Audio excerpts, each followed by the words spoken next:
Hey folks, welcome back. So it's Crazy Welder, and I'm going to be doing something different in today's video, which is that I'm going to try and bring this video to you guys in 3D, so we'll see how that ends up working out.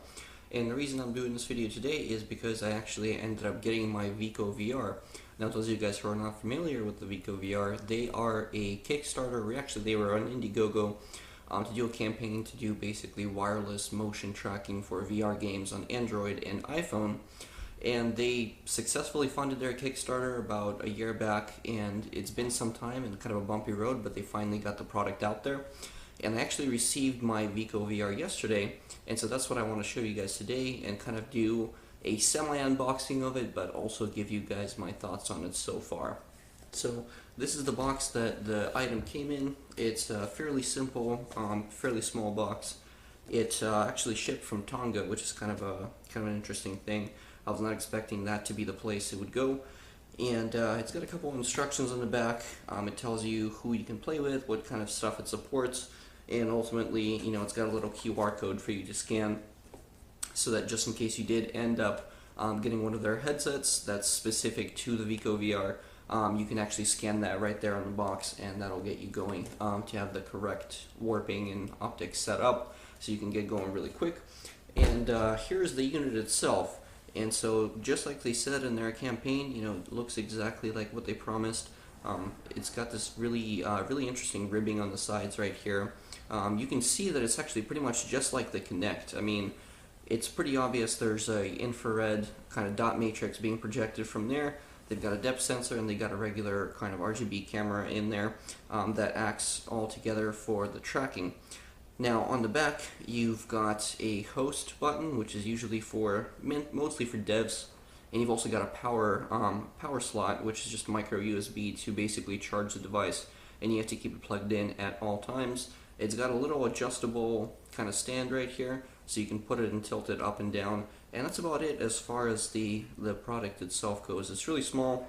It's not very big at all, and just like their Kickstarter, they promised that it would be a very small, very neat device, and they definitely delivered on that promise so far.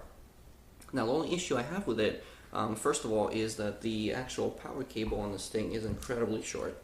This thing is so tiny that having this anywhere even further away from your TV than regular is really, really frustrating. So, to that end, I really wish that they had included a slightly longer cord, because you basically have to have a power strip wherever you plug this thing in, which is really, really disappointing. Something else that I'm going to get into in another video, actually, and not so much this one, is that the tracking on this thing has been pretty horrid so far. Now, I went into the app settings for this device because it does come with an app, which kind of shows you how to do the setup. It shows you how to do all the basic functions of the device. You can also test it and calibrate it there. But having used it, I realized that this device has really, really poor tracking. And even though I just updated the firmware via this app, I didn't see an improvement in the tracking versus, the regular firmware, which was version 0.00, I believe. And I'm now on 0.19.1 or something like that, and it still tracks pretty horribly. I mean, it is worse than some of the first-gen Kinect games as far as the tracking goes currently. And I tried their in-house apps, which was the archery range, the bowling, I think like the zombie kill, city defender, and there were a couple of others in there, I think like ping pong as well, and all of them have had pretty horrid tracking so far, which is really disappointing because, in all the videos that they've showed, and it seems like at all the shows that they've done also, at, CES and so on, they've had pretty good experiences from customers using this device. So I don't know what happened and whether, my setup is ultimately bad, but I would have to say that right now, probably hold off on getting one until they sort of patch things over, because it does seem like when you put the device into testing mode, it certainly does work. It's tracking the skeletal joints, and it's doing so pretty fluidly despite the 30 hertz refresh. But, currently the device is not too much use because the games are just not working so well, and ultimately the developer is pretty much the only one that's put out their own games for it. So if you're trying to play any of the other Android libraries, and any games in your library for that matter, you're basically not going to be able to do it with this, as there's not enough support out there for it yet. Now, with that said, am I kind of an unhappy backer? It's kind of a mixed response for me so far. On the one hand, I do have the device in my hand. On the other hand, it is a bit of a paperweight right now due to the poor support in games, and also due to the fact that even their own games so far have had pretty poor tracking. Now, having said that, I still feel like they have a long way to go, but it seems like just a couple more patches and they should be able to do it fairly well. I mean, for the most part, it does what it's supposed to do. It does track your joints.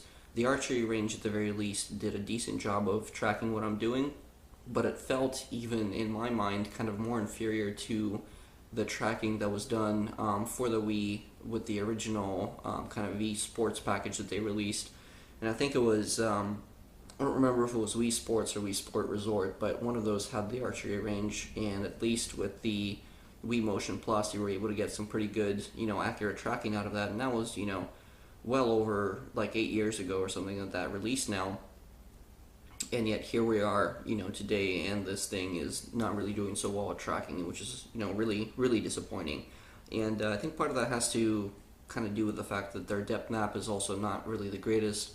It streams at a very, very small resolution of like 160 by, something like 120 or 90 or something like that. It's a very tiny depth map that this device actually creates. So perhaps if they actually end up improving on that a little bit, that'll kind of work to their favor. But again, there's only so much they can do with Bluetooth, and I don't remember what Bluetooth version this device actually is. If you guys know, feel free to comment. But since it's not Bluetooth 5.0, it's not Bluetooth. I don't even think this is Bluetooth 4.2.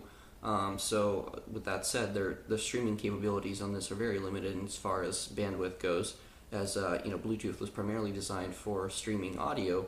And with that said, the throughput on that is very, very small. So I don't know how much optimization they can ultimately do. I don't know how much they will do. But I'm just waiting until they basically do their next release, as that'll probably give me a better idea of how well this thing works. But for now, I would say if you're looking to get the VicoVR, probably hold off, because there's just not a whole lot you're going to be able to do with it. It's just not quite ready yet, essentially, is what I would say. Now, in terms of the form factor, it's a really cool looking device. I would definitely give these guys like a 9 out of 10 on design. It's small, it's portable. You can easily, put it in a backpack and go head over to your friend's house. And, they didn't lie in their marketing. This is literally what it looks like from their campaign. It's just the product itself, in terms of software, is just not quite there yet. So hopefully this review helps you guys out. And if you didn't know about VicoVR, you can actually go to their website and look them up. You can also look at their campaign. You can just search for VicoVR anywhere in Google, and you'll basically come across their Facebook page or their Indiegogo campaign, and you can kind of check out and see what they've been doing. And you can also see developer updates on their website as well as on their Facebook page. So I'll see you guys in my next video, where I'll hopefully show you some videos of how this thing actually works, and also ultimately what the tracking is like currently.